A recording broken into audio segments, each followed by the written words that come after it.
Hello students, this is CA Harshita Dusmani from Echan Institute of Studies. Today we would be continuing chapter number 6 of OC for standard 11 student. The name of the chapter is Forms of Business Organization Part 2.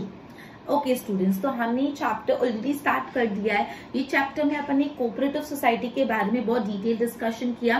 Cooperative society क्या होती है, cooperative society के characteristic क्या होते हैं, cooperative society के feature advantages and limitations. उसके बाद अपने प्रीवियस वीडियो में जॉइंट स्टॉक कंपनी का टॉपिक स्टार्ट किया था और जॉइंट स्टॉक कंपनी क्या होती है, जॉइंट स्टॉक कंपनी के क्या कैरेक्टरिस्टिक होते हैं और उसके एडवांटेजेस हमने पढ़े थे। सो आज हमारा ये जो वीडियो है वो स्टार्ट हो रहा है with the topic limitation of joint stock company. हमने जॉइंट स्टॉक कंपनी के एडवांटेजेस और जॉइंट स्टॉक कंपनी के कैरेक्टरिस्टिक ऑलरेडी पढ़े हैं। आज हम पढ़ेंगे limitations of joint stock company. Okay, there are around 9 limitations of joint stock company. Let us study point by point. Point number 1, lengthy and expensive incorporation procedure. Incorporate मतलब बनाना, company बनाने का जो procedure है वो बहुत लॉन्ग भी है, again complicated भी है। लॉन्ग प्रोसेस है कंपनी बनाने का, अगेन कॉम्प्लिकेटेड है। तो फर्स्ट वन इज लॉन्ग या तो lengthy and complicated incorporation procedure. मतलब ये जो कंपनी जॉइंट स्टॉक कंपनी बनाने का जो प्रोसेस है, उसका जो इनकॉर्पोरेशन प्रोसेस है, पहली बात तो वो लेंथी है and then again it is expensive. Lengthy and expensive incorporation procedure. The formation procedure of company is lengthy, complicated and expensive in comparison to sole proprietor and partnership. मतलब sole proprietorship और partnership को incorporate करना इतना लंबा और complicated नहीं है जितना जॉइंट स्टॉक कंपनी को इनकॉर्पोरेट करना है। Company has to submit documents. अब कंपनी को कौन कौन से डॉक्यूमेंट सबमिट करने पड़ते हैं? Memorandum of association, article of association, ये सारे डॉक्यूमेंट किसको देने पड़ते हैं? कंपनी के रजिस्ट्रार। जैसे अपन ने पार्टनरशिप फॉर्म को रजिस्ट्रार किया तो रजिस्ट्रार ऑफ पार्टनरशिप फॉर्म में जाके डॉक्यूमेंट सबमिट करे थे, वैसे ही कंपनी को रजिस्टर करने में रजिस्ट्रार ऑफ कंपनी के पास जाके सारे डॉक्यूमेंट सबमिट करने पड़ते हैं। ठीक है, इस पूरे प्रोसेस के लिए कंपनी को इनकॉर्पोरेट करने के लिए एक्सपर्ट की सर्विसेज भी लोग लेते हैं। In addition to registration fee to the registrar, expert को भी बहुत हाई फीस पे करनी पड़ती है। मतलब हमको कंपनी रजिस्टर कराने के लिए रजिस्ट्रेशन फीस तो पे करनी है, साथ ही साथ एक्सपर्ट को भी बहुत हाई फीस पे करनी पड़ती है। तो सबसे पहला जो अपना टॉपिक है वो lengthy and complicated incorporation procedure. First point is lengthy and complicated incorporation procedure. Is it clear? तो आप लिखोगे in comparison to sole proprietorship या पार्टनरशिप के कंपैरिजन में कंपनी को इनकॉर्पोरेट करना बहुत लंबा और कॉम्प्लिकेटेड है। आपको रजिस्ट्रार ऑफ कंपनी के पास अलग अलग डॉक्यूमेंट सबमिट करने पड़ेंगे, जैसे memorandum of association, article of association, right. ये सारे डॉक्यूमेंट्स आपको रजिस्ट्रार ऑफ कंपनी के पास जाके सबमिट करने पड़ेंगे और ये सारी चीजें करने के लिए काफी बार एक्सपर्ट की सर्विसेज भी ली जाती है। तो पहली बात आप रजिस्ट्रार ऑफ कंपनी को रजिस्ट्रेशन फीस दो एंड दूसरा आपको एक्सपर्ट को भी बहुत ज्यादा हाई फीस देना पड़ता है। So it became quite expensive and lengthy. Second point, legal restrictions भी काफी होते हैं जब आप एक कंपनी बनाते हो। A company comes into existence by law, company has to observe legal provision during its life time. मतलब अपने पढ़ा था कि कंपनी का एक सेपरेट लीगल एग्जिस्टेंस है, तो ऑब्वियसली जब कंपनी का एक सेपरेट लीगल एग्जिस्टेंस है तो कंपनी को लीगल प्रोसीजर फॉलो करना पड़ेगा through out it's life time. The statement, report, accounts are to be submitted to registrar at regularly at a certain time. जो भी रजिस्ट्रार ऑफ कंपनी है उसको company के अकाउंट्स, कंपनी के statement, company की report time to time submit करने होते हैं। और जो सेबी के प्रोविजंस है, सेबी मतलब security exchange board of India, SEBI, SEBI security exchange board of India के भी प्रोविजन फॉलो करना है। मतलब second point is legal restriction. Company itself एक लीगल आइडेंटिटी है, तो कंपनी को ऑब्वियसली जो भी लीगल प्रोविजन है वो through out the life time follow करने पड़ते हैं। कंपनी को रजिस्ट्रार के पास जो भी रिपोर्ट्स होती है, जो भी स्टेटमेंट्स होती है वो टाइम टू टाइम सबमिट करना पड़ता है। उसके साथ साथ सेबी के भी कुछ प्रोविजंस कंपनी को फॉलो करने पड़ते हैं। सेबी मतलब security exchange board of India. तो अभी तक हमने 2 लिमिटेशन पढ़े ऑफ जॉइंट स्टॉक कंपनी। सबसे पहला लिमिटेशन था lengthy and expensive incorporation procedure, second one was legal restriction. Third वाला है increase in administrative expense. Basically company का जो एडमिनिस्ट्रेशन एक्सपेंस है वो बहुत हाई हो जाता है due to fees to expert को फीस देनी पड़ती है, अट्रैक्टिव सैलरी देनी पड़ती है स्पेशलाइज ऑफिसर को, और रिसर्च पे भी खर्चा करना पड़ता है। तो ओवरऑल जो पूरा एडमिनिस्ट्रेटिव प्रोसेस होता है कंपनी का वो बहुत एक्सपेंसिव हो जाता है। So the third point is increase in the administration expense. तो बेसिकली कंपनी का एडमिनिस्ट्रेशन एक्सपेंस ज्यादा होता है बिकॉज आपको एक्सपर्ट को हाई फीस देनी पड़ती है, जो स्पेशलाइज ऑफिसर्स है उनको बहुत हाई चार्ज पे करना पड़ता है, रिसर्च पे भी खर्चा करना पड़ता है। So there is increase in administration expense. तो हम limitations of joint stock company पढ़ रहे हैं, जिनमें हमने 3 पॉइंट पढ़े। सबसे पहला पॉइंट पढ़ा lengthy and expensive incorporation procedure, second point हमने पढ़ा था legal restriction, and third point पढ़ा था increase in the administration expense. Now fourth point, autocratic management. Autocratic management क्या होता है? Though many rights are entrusted to the members by law, they enjoy nominal power. बोला कि जो भी company के मेंबर्स है कानून के तहत, लॉ के तहत काफी राइट्स मेंबर को दिए, बट एक्चुअल सिचुएशन में उनके पास बहुत नॉमिनल पावर्स होते हैं। नॉमिनल मतलब बहुत कम पावर्स होते हैं। Due to the voting right per share, some person get control through groupism and impose their desire. आपको पता है जो जॉइंट स्टॉक कंपनी उधर वोटिंग बाय शेयर होता है, जिसके पास ज्यादा शेयर उसके पास ज्यादा वोटिंग का पावर। तो कुछ ऐसे ग्रुप ऑफ द पीपल जिनके पास ज्यादा शेयर है वो खुद का एक ग्रुप बनाते हैं और सारे कंपनी के डिसीजंस उनके बेसिस पे ही चलते हैं। वो कंपनी का एसेट, कंपनी का मनी, कंपनी की सीक्रेट इंफॉर्मेशन अपने पर्सनल इंटरेस्ट के लिए यूज करते हैं। तो मतलब कंपनी में जो मैनेजमेंट है वो काफी टाइम ऑटोक्रेटिक हो जाता है, दैट इज सारे मेंबर्स के हित में नहीं होता। जो ऐसे मेंबर्स है जिनके पास ज्यादा शेयर्स है वो ग्रुपिज्म करके अकॉर्डिंगली अपने डिसीजन चलाते हैं, और वो कंपनी के एसेट, कंपनी की प्रॉपर्टी, कंपनी के मनी, कंपनी की सारी सीक्रेट इंफॉर्मेशन यूज करते खुद के बेनिफिट के लिए, पर्सनल इंटरेस्ट के लिए। Next is difficulty in maintaining secret. अब कंपनी को कंपलसरी अपने अकाउंट्स ऑडिट करवाने पड़ते हैं, ओके।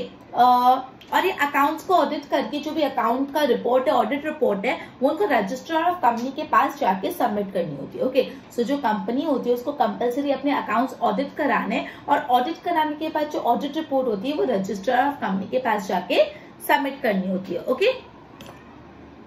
अदर सर्टेन इंफॉर्मेशन जैसे कितने शेयर्स रिडीम हुए, कितने बोनस शेयर दिए, वो सारी बातें भी पब्लिश हो जाती है। तो अल्टीमेटली बिजनेस के सीक्रेट मेंटेन नहीं हो पाते बिकॉज ऑडिटेड अकाउंट्स भी पब्लिश होते हैं, कितने बोनस शेयर इश्यू हुए, कितना रिडम्पशन हुआ है, सारी बातें पब्लिक हो जाती है, तो सीक्रेट्स मेंटेन नहीं रहते, ठीक है। Autocratic management, difficulty in maintaining secret, delay in policy decision. Company में पॉलिसी रिलेटेड मैटर ये डिसीजन लेने में डिले होता है, क्यों?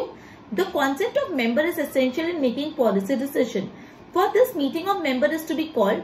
मतलब अब ऑब्वियसली कोई भी पॉलिसी डिसीजन लेना है तो मेंबर्स की सहमति, उनका कॉन्सेंट चाहिए, तो उसके लिए मेंबर्स की मीटिंग बुलाई जाती है। मेंबर्स की मीटिंग बुलाने का जो नोटिस होता है उसको कुछ दिन पहले देना पड़ता है, मतलब मिनिमम 14 डेज एग्जाम्पल, कोई पर्टिकुलर डेज के पहले उनको नोटिस देना पड़ता है, और फिर मीटिंग में रिजोल्यूशन होता है, और इस सारे प्रोसेस में बहुत ज्यादा टाइम वेस्ट होता है। मतलब कोई अर्जेंट डिसीजन लेना है तो वो तो ले ही नहीं सकते बिकॉज सारे मेंबर्स का कॉन्सेंट चाहिए, और सारे मेंबर का कॉन्सेंट चाहिए तो आपको मीटिंग बुलानी पड़ेगी, और मीटिंग बुलाने के लिए मिनिमम कुछ पर्टिकुलर टाइम पीरियड का नोटिस देना कंपलसरी है। तो अल्टीमेटली जो पूरा डिसीजन मेकिंग प्रोसेस है वो हो जाता है slow. So 6 was delay in policy decision. तो हमने 9 इसके लिमिटेशन 3 के सेट में पढ़ रहे हैं। सबसे पहला वाला सेट अपन रिवाइज कर रहे थे, lengthy and expensive incorporation procedure, legal restriction, increase in administrative expense. और अभी जो 3 हमने किए, autocratic management, difficulty in maintaining secret and less flexible delay in policy decision. Last 3 point, less flexibility. Flexibility मतलब changes कर पाना, फ्लेक्सिबिलिटी मतलब changes कर पाना, फ्लेक्सिबिलिटी का उल्टा होता है रिजिडिटी। लेकिन यहाँ पे बोला है कंपनी में इतनी फ्लेक्सिबिलिटी नहीं होती। कैसे? Lesser the element of flexibility in a company as compared to partnership, a resolution is to be passed in general meeting to make important changes.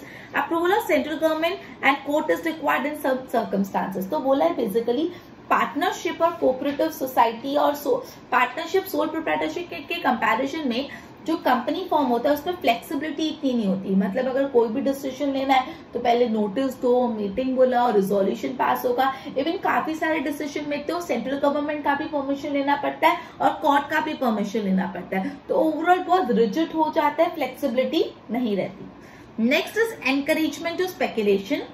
Artificial changes in the stock market encourage speculation as the directors are acquainted with the secret information of company. अब जो company के directors है obviously उनको company के बारे में जो secret information है वो पता होता है, तो कंपनी के डायरेक्टर्स ये सीक्रेट इन्फॉर्मेशन बाहर निकाल देते हैं कि भाई से फॉर एग्जांपल एक कंपनी इस साल डबल प्रोडक्शन, इस महीने डबल प्रोडक्शन करने वाली है, मतलब कंपनी का डिमांड प्रोडक्ट ज्यादा होंगे, ठीक है। तो ऐसे सारे मैटर्स डायरेक्टर्स को पता होते हैं, डायरेक्टर्स इसको लीक कर देते हैं और ये बात जब मार्केट में फैलती है तो जो उस कंपनी के शेयर प्राइस होते हैं वो बढ़ या घट जाते हैं अकॉर्डिंग टू द न्यूज। तो बेसिकली पूरे मार्केट में एक स्पेकुलेशन आ जाता है, मतलब कोई एक्टिविटी हुई उससे पहले ही शेयर का प्राइस बढ़ या घट गया। The speculation in share affect the economic interest of small investor।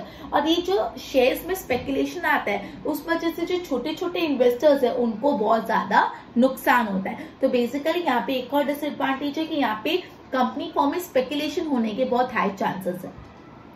Last is disadvantage to society.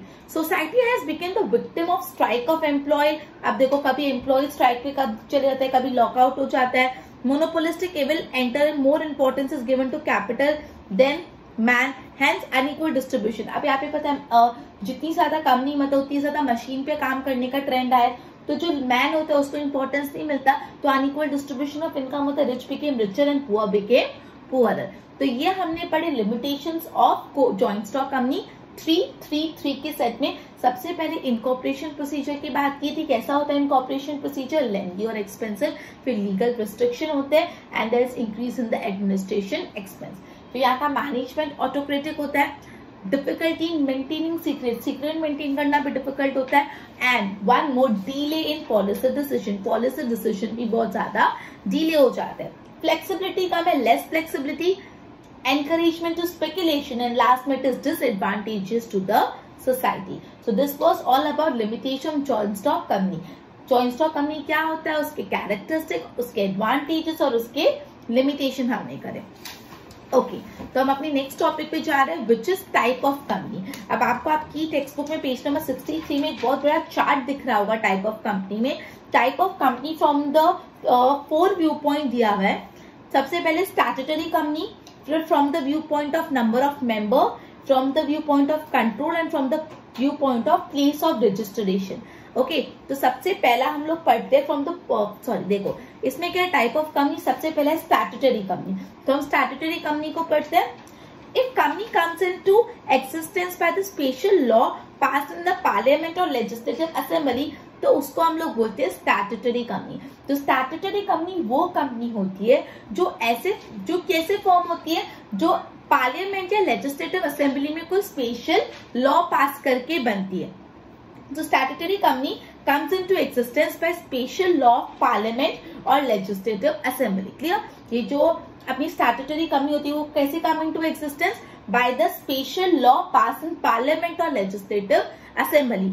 ठीक है, जैसे रिजर्व बैंक ऑफ इंडिया हो गया, LIC हो गया, ये सारी स्टैट्यूटरी कंपनी है। बिकॉज ये कंपनी कैसे बनी है, ये कंपनी पार्लियामेंट में एक एक्ट पास हुआ, पार्लियामेंट में एक लॉ पास हुआ, उसके बाद जाके कंपनी बनी है। तो जो कंपनी पार्लियामेंट या लेजिस्लेटिव असेंबली में कोई लॉ पास करके बनती है उसको बोलते हैं statutory company. Example LIC and RBI। उसके बाद आता है company from the view point of number of members, कितने मेंबर्स है उस व्यू पॉइंट से भी कंपनी का क्लासिफिकेशन है। तो देखो पहला आ जाता है पब्लिक कंपनी। अब पब्लिक कंपनी में अगेन 3 और है, तो पहले पब्लिक कंपनी पढ़ते हैं। So as per the companies act, a company which is not a private company is a public company. Companies act बोलता है जो कंपनी प्राइवेट कंपनी नहीं है वो कंपनी पब्लिक कंपनी है। कंपनीज एक्ट क्या बोलता है, जो कंपनी प्राइवेट कंपनी नहीं है वो कंपनी पब्लिक कंपनी है। अब पब्लिक कंपनी में मिनिमम 7 मेंबर्स होने चाहिए कम से कम, और मैक्सिमम मेंबर पे कोई रेस्ट्रिक्शन नहीं है। पब्लिक कंपनी में मैक्सिमम कितने भी मेंबर्स हो सकते हैं, लेकिन मिनिमम कितने मेंबर होने चाहिए, 7। Okay, company can give invitation to general public to purchase the share and debenture. जो पब्लिक कंपनी होती है वो जनरल पब्लिक को इन्वाइट करेगी कि वो उनके शेयर्स और डिबेंचर खरीदे। There is no restriction on transfer of share. Public company के शेयर्स एक जगह से दूसरी जगह ट्रांसफर हो सकते हैं। किसी के पास कोई पब्लिक कंपनी के शेयर है, इफ ही और शी वांट कि उसको बेच दे, तो then he can do it. There are 3 type of public company. अब पब्लिक कंपनी भी 3 टाइप के, समझो आपने सबसे पहले पढ़ा statutory company from the view point of number of member, उसमें भी सबसे पहला पब्लिक कंपनी। तो as per companies act public company वो कंपनी होती है विच is not a private company. Public company में मिनिमम 7 मेंबर्स होते हैं, मैक्सिमम नंबर ऑफ मेंबर्स की कोई लिमिट नहीं होती। ओके और ये जो पब्लिक कंपनी होती है वो जनरल पब्लिक को इन्विटेशन दे सकती है to subscribe for the shares and debenture, and public company के शेयर ट्रांसफर में भी कोई भी रेस्ट्रिक्शन नहीं होता। क्लियर? अब पब्लिक कंपनी अगेन 3 और पार्ट में डिवाइड है, company limited by share capital, company limited by guarantee and company by unlimited liability. तो सबसे पहले company limited by share capital में क्या होता है? जो company limited by share capital होती है उस कंपनी के जो मेंबर्स हैं उनकी liability limited up to the face value of share. Suppose मैंने कोई कंपनी के 20 रुपीज के शेयर खरीदे, उसकी फेस वैल्यू 20 है, ठीक है, और मैंने वैसे 10 शेयर खरीदे तो मेरे पास 200 के शेयर्स है। तो अगर सपोज कंपनी लिक्विडेशन में गई या कोई भी केस हुआ और मुझसे पैसे रिकवर हुए तो मेरे से सिर्फ ये 200 ही रिकवर होंगे जितने मेरे शेयर्स की फेस वैल्यू है। इससे आपने बोला है company limited by share capital, कि जितना शेयर कैपिटल है आपका आप उतने के लिए अकाउंटेबल हो। Okay, this company has to insert the word limited at the end of its name. तो बोला है ये जो कंपनी लिमिटेड बाय शेयर है, ऐसी कंपनी को कंपलसरी अपने नाम के पीछे लिमिटेड लगाना पड़ता है, ठीक है। जो कंपनी लिमिटेड बाय शेयर होती है वैसी कंपनी को कंपलसरी अपने नाम के पीछे लिमिटेड लगाना पड़ता है। क्लियर हो रहा है? Company limited by share capital मतलब कौन सी कंपनी होती है? जिस कंपनी में जो मेंबर्स होती है उसकी liabilities limited only up to the face value of share, जितना उनके पास जितनी फेस वैल्यू का शेयर उतना ही उनकी लायबिलिटी होती है। क्लियर? फिर कंपनी लिमिटेड बाय गारंटी, यहाँ पे क्या होता है? The liability of member is limited up to the amount guaranteed by them. मतलब मेंबर ने जितना गारंटी दिया होगा उतने अमाउंट के लिए वो मेंबर लायबल होगा। Members has to pay guaranteed amount at the time of liquidation of the company. मतलब जब कंपनी का लिक्विडेशन हो रहा है तब मेंबर ने जितनी अमाउंट की गारंटी दी थी उतना पैसा देना पड़ेगा। उसके बाद आते हैं company by unlimited liability. The liability of member in unlimited in this type. यहाँ पे क्या होता है? लायबिलिटी अनलिमिटेड मतलब अगर कंपनी का लिक्विडेशन हो रहा है या XYZ कोई भी चीज हो रही है और मेंबर से पैसा लेंगे तो अनलिमिटेड लायबिलिटी उस मेंबर को अपने पर्सनल एसेट बेच के भी कंपनी का डेट चुकाना पड़ेगा। If the debt of the company exceed the asset then the member is liable personally. In case of liquidation of the company members को अपने पर्सनल एसेट से भी कंट्रीब्यूशन देना पड़ेगा। क्लियर? अपन पब्लिक कंपनी पढ़ रहे हैं। पब्लिक कंपनी कौन सी कंपनी होती है? जो कंपनी प्राइवेट नहीं होती। मिनिमम कितने मेंबर्स चाहिए पब्लिक कंपनी में? 7, मैक्सिमम अनलिमिटेड मेंबर्स होते, ठीक है। पब्लिक कंपनी के शेयर्स और डिबेंचर परचेज करने के लिए ओपन इन्विटेशन होता है सबको, एंड इनमें आप पब्लिक कंपनी के शेयर को इजिली ट्रांसफर भी कर सकते हो। अब पब्लिक कंपनी अगेन 3 टाइप के थे, company limited by share, company limited by guarantee and unlimited liability. Company limited by share में मेंबर की लायबिलिटी कितनी होती है? Up to the amount of face value of share. Company limited by guarantee में member की liability कितनी होती है? Up to the amount. Okay, so company limited by share capital में जो मेंबर्स की लायबिलिटी होती है it is limited up to the amount of face value of share. Company limited by guarantee में मेंबर की लायबिलिटी लिमिटेड होती है up to the amount जितना मेंबर ने गारंटी दिया है, एंड अनलिमिटेड लायबिलिटी में मेंबर की लायबिलिटी अनलिमिटेड होती है, इवन पर्सनल एसेट बेच के भी कंपनी का पैसा कंपनी का डेट चुकाना पड़ता है। Okay, next is private company कौन सी होती है? So private company is a company जिसमें मिनिमम 2 मेंबर्स होते हैं, मैक्सिमम 200। पब्लिक कंपनी में मिनिमम 7 मेंबर्स होने चाहिए, मैक्सिमम कितने भी चलेंगे, लेकिन प्राइवेट कंपनी में मिनिमम कम से कम 2 मेंबर्स होने चाहिए, मैक्सिमम कितने मेंबर्स होंगे? 200। 200 से ज्यादा मेंबर्स नहीं होते प्राइवेट कंपनी में। Okay, There's restriction on the transfer of share of private company। अपन ने पढ़ा था जो पब्लिक कंपनी होती है उसके शेयर को ट्रांसफर करने में कोई रेस्ट्रिक्शन नहीं होता, लेकिन जो प्राइवेट कंपनी होती है उसके शेयर ट्रांसफर में restriction. Okay, so private company में there are minimum 2 member and there are maximum 200 member। Private company के शेयर ट्रांसफर में रेस्ट्रिक्शन होता है और प्राइवेट कंपनी जनरल पब्लिक को इनवाइट नहीं कर सकती अपने शेयर्स और डिबेंचर परचेज करने के लिए। अगेन प्राइवेट कंपनी भी 3 टाइप की होती है, ठीक है। पब्लिक कंपनी में मिनिमम 7 मेंबर्स थे, maximum unlimited. Public company general public को इनवाइट कर सकती थी to purchase shares and debenture, और पब्लिक कंपनी के शेयर ट्रांसफर में रेस्ट्रिक्शन नहीं होता है। इसका सब उल्टा है प्राइवेट कंपनी में। जो प्राइवेट कंपनी होती है वहां पे minimum 2 member, maximum 200 member, share transfer में भी रेस्ट्रिक्शन होता है, और प्राइवेट कंपनी इनवाइट भी नहीं कर सकती जनरल पब्लिक को to purchase share and debenture. अब प्राइवेट कंपनी भी वैसे ही जैसे पब्लिक कंपनी के 3 प्रकार थे, वैसे प्राइवेट कंपनी के भी 3 प्रकार है। Private company limited by share capital, private company limited by guarantee, and private company having unlimited liability. So limited by share capital, तो यहाँ पे liability of member is limited up to the face value of share purchase. जैसा public company में था वैसा ही यहाँ पे private company में भी जो मेंबर्स की लायबिलिटी होती है limited up to the face value of the share. अब जो ऐसी प्राइवेट कंपनी होती है उनको क्या वर्ड ऐड करना पड़ता है, प्राइवेट लिमिटेड। जो पब्लिक कंपनी होती है और उसमें मेंबर्स की लायबिलिटी लिमिटेड होती है उनको वर्ड एंटर करना पड़ता है लिमिटेड।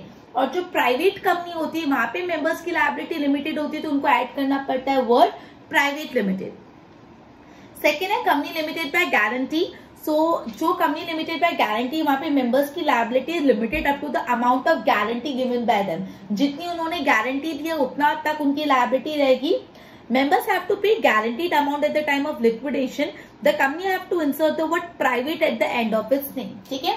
तो जो ऐसी कंपनी होती है जो प्राइवेट कंपनी है लेकिन उनकी जो लायबिलिटी है it is limited up to the amount of guarantee given by them, उनको क्या वर्ड एंटर करना पड़ता है प्राइवेट। और जहां पे liabilities limited up to the amount of face value उनको क्या वर्ड एंटर करना पड़ता है प्राइवेट लिमिटेड। क्लियर। उसके बाद आता है company with the unlimited liability. यहाँ पे अगर कंपनी के डेट ज्यादा है तो कंपनी के डेट पे करने के लिए मेंबर्स को अपना प्राइवेट असेट पर्सनल प्रॉपर्टी भी बेचनी पड़ सकती है, और ऐसी कंपनी को भी वर्ड एंटर करना पड़ता है प्राइवेट। मतलब हर प्राइवेट कंपनी को प्राइवेट वर्ड तो एंटर करना है। अब प्राइवेट कंपनी की अगर प्राइवेट कंपनी ऐसी ही जहाँ पे लायबिलिटी लिमिटेड है तो वर्ड ऐड करेंगे प्राइवेट लिमिटेड, और गारंटी वाली और अनलिमिटेड वाली दोनों प्राइवेट वर्ड तो यूज करेंगे। अभी तक हमने 3 टाइप की कंपनी देखी। Statutory company with the company which comes into existence by law, जो अपन ने आरबीआई और एलआईसी। फिर अपन ने पब्लिक कंपनी देखा और प्राइवेट कंपनी। पब्लिक कंपनी में 3 पार्ट, प्राइवेट कंपनी में 3 पार्ट। नेक्स्ट है अच्छा, ये from the view point of member पढ़ रहे हैं। उसमें एक पब्लिक कंपनी, एक प्राइवेट कंपनी, एक ओपीसी। ओपीसी मतलब क्या होता है, 1 person company. 1 person company means a company जिसमें सिर्फ एक ही मेंबर होता है। ओपीसी 1 पर्सन कंपनी, तो 1 पर्सन कंपनी एक ऐसी कंपनी होती है जिसमें सिर्फ और सिर्फ एक मेंबर होता है। 1 person can enter into contract with the director who is the member. A written consent of such person is essential in 1 person company. In addition, the memorandum and articles are to be presented before the registrar at the time of incorporation of company. This was no provision for OPCs in Companies Act 1956. जो Companies Act 1956 था वहाँ पे कोई provision नहीं था OPCs के लिए, 1 person company के लिए। लेकिन जब ये Companies Act 2003 में अमेंड हुआ, जब ये Companies Act 2013 बना, तब ये OPC का पॉइंट ऐड करा, ठीक है। So company from the point of ownership 3 है, public company, private company, OPC. OPC मतलब जिस कंपनी के अंदर सिर्फ और सिर्फ एक मेंबर। Clear, okay. उसके बाद आता है company from the view point of control. तो कंट्रोल के व्यू पॉइंट से 3 कंपनी है, गवर्नमेंट कंपनी, होल्डिंग कंपनी और सब्सिडरी कंपनी। गवर्नमेंट कंपनी कौन सी होती है, गवर्नमेंट कंपनी वो कंपनी होती है जिसमें मिनिमम 51% जो शेयर कैपिटल, जो पेड अप कैपिटल होता है वो गवर्नमेंट का होता है। या तो उसको सेंट्रल गवर्नमेंट का होता है, या स्टेट गवर्नमेंट होता है, या एक से ज्यादा स्टेट गवर्नमेंट का होता है, या तो सेंट्रल गवर्नमेंट और स्टेट गवर्नमेंट का मिक्स होता है। मतलब पब्लिक सेक्टर कंपनी या गवर्नमेंट कंपनी वो कंपनी होती है जहाँ पे मिनिमम कम से कम जो 15% paid up value of share capital है वो या सेंट्रल गवर्नमेंट का होगा, या स्टेट गवर्नमेंट का होगा, या एक से ज्यादा स्टेट गवर्नमेंट का होगा, या सेंट्रल और स्टेट गवर्नमेंट का मिला के होगा। एग्जाम्पल दिया हुआ है Ashok hotels limited, Bharat heavy electrical limited, भेल BHEL, Bharat heavy electricals limited. उसके बाद MTNL, महानगर टेलीफोन निगम, ये सब हो गई government company. One more time student, government company वो कंपनी होती है जहाँ पे मिनिमम कम से कम जो 51% of paid up share capital है वो या तो सेंट्रल गवर्नमेंट का होगा, या तो स्टेट गवर्नमेंट का होगा, या more than one state government का होगा, सेंट्रल गवर्नमेंट और स्टेट गवर्नमेंट का मिला के होगा। Is it clear? Okay, example है भेल, MTNL, आप एग्जाम्पल लिख सकते हो। भेल का full form Bharat heavy electronic limited. उसके बाद होल्डिंग कंपनी। होल्डिंग कंपनी वो कंपनी होती है which hold more than 50% share of other company. मतलब बेसिकली कंपनी है, वो कंपनी दूसरे कंपनी के 50% से भी ज्यादा शेयर्स होल्ड करती है। मतलब एक कंपनी एक दूसरी कंपनी के 50% से भी ज्यादा, मतलब 51% या उससे भी ज्यादा शेयर्स होल्ड करती है, तो वो कंपनी दूसरी कंपनी की होल्डिंग कंपनी बन जाती है। मतलब यहाँ पे एक कंपनी है, यहाँ पे दूसरी कंपनी है, ये कंपनी इस बी कंपनी के 52% शेयर एग्जाम्पल होल्ड करती है, तो ये जो ए कंपनी है वो बी कंपनी की होल्डिंग कंपनी बन जाएगी, बिकॉज मोर देन 50% उसका शेयर कैपिटल है। और जो डायरेक्टर्स होते हैं वो भी होल्डिंग कंपनी ही अपॉइंट करती है। सब्सिडरी कंपनी क्या होता है? सब्सिडरी कंपनी वो कंपनी है, ये वाली जो दूसरी कंपनी है वो सब्सिडरी होगी। मतलब जिस कंपनी ने, दूसरी कंपनी ने मोर देन 50% शेयर्स होल्ड करे वो होल्डिंग कंपनी, और जिस कंपनी में मोर देन 50% शेयर्स कोई दूसरी कंपनी ने होल्ड किए वो सब्सिडरी कंपनी। ये ए और ये बी, ए ने बी के मोर देन 50% शेयर्स होल्ड किए, तो ये हो गया होल्डिंग कंपनी और बी हो गया सब्सिडरी कंपनी। ठीक है, so from the view point of the control में 3 था, government company, holding company, subsidiary. Government company में 51% या उससे ज्यादा paid up capital central government या स्टेट गवर्नमेंट का होता है। होल्डिंग और सब्सिडरी का भी कंसेप्ट अपन पढ़ा। फिर एक और from the view point of registration, Indian company और फॉरेन कंपनी। इंडियन कंपनी वो कंपनी होती है जो इंडियन कंपनीज एक्ट के तहत रजिस्टर्ड है, या तो ऐसी कंपनी जो पार्लियामेंट के कोई स्पेशल एक्ट से बनी है, उसको हम लोग बोलते हैं इंडियन कंपनी। इंडियन कंपनी वो कंपनी होती है जो इंडियन कंपनीज एक्ट के तहत रजिस्टर हुई है, या तो it has been registered by passing the act in a parliament में या तो कोई एक्ट पास करके हुई है, उसको अपन बोलते हैं इंडियन कंपनी। इंडियन कंपनी में पब्लिक कंपनी भी आ जाता है, प्राइवेट कंपनी भी आ जाता है, गवर्नमेंट कंपनी, सारी कंपनी आ जाती है। उसके बाद आता है फॉरेन कंपनी, तो वैसी company which is registered outside India, जो इंडिया के बाहर रजिस्टर्ड है और जिसका रजिस्टर्ड ऑफिस इंडिया में, sorry not in India, and उस place of business is in India.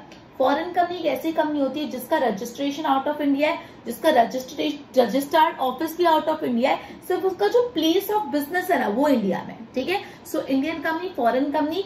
Indian company कौन सी कंपनी होती है? जो रजिस्टर्ड होती है अंडर कंपनीज एक्ट, जो इंडिया का कंपनीज एक्ट है वो एक्ट में रजिस्टर्ड है, या by the special act of parliament. ठीक है, फॉरेन कंपनी वो कंपनी होती है जो रजिस्टर्ड आउटसाइड इंडिया है, उसका रजिस्ट्रेशन ऑफिस भी आउटसाइड इंडिया है, लेकिन सिर्फ प्लेस ऑफ बिजनेस इंडिया में। सो टाइप ऑफ कंपनी का टॉपिक कंप्लीट हुआ।